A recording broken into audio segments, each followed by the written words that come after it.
Okay, number 5 says a rectangle has one side on the x and y axes and a corner touches the graph of y equals 3 minus 1/2 x. Okay, so I've got the line 3 minus a half x, so it's got a y-intercept at 3, and what would have an x-intercept at 6? Just a line right here.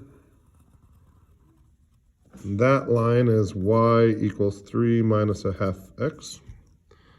Okay, and it says I have a rectangle drawn in here, and the rectangle has a side on the y-axis, a side on the x-axis, and a corner on this graph right here. And it would like me to maximize the area. So I'm going to maximize my area. So I need an area equation. Again, when we are dealing with the xy plane, we don't have the same freedom. Like up here on number 4, I said you could call this 10x and you could call this 3x. You can, whatever you want, you could call this x and x to make that 2x. It doesn't matter. It's a real life problem.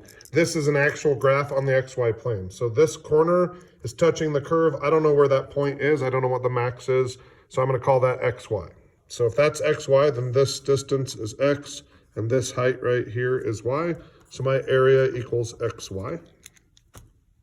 Since this point xy is on this curve, or line in this case, I can replace y with what it's equal to, which is 3 minus a half of an x. I'll distribute that.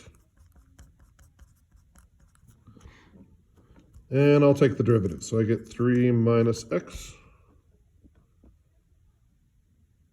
Okay, so I get, set that equal to 0, and I get x is equal to 3. I want to make sure that's a max, so I'll make some proof over here.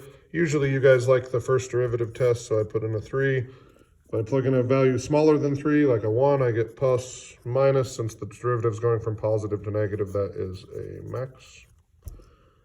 Okay, so now I want to find y, so I go plug a 3 in up here. And if I plug a 3 in, I get y equals 3 minus 1/2 times 3. So 3 minus 3/2 would be 3/2. Some other dimensions are x equals 3, or a width of 3, and a height of 3/2 to maximize the area. And that's it for that one.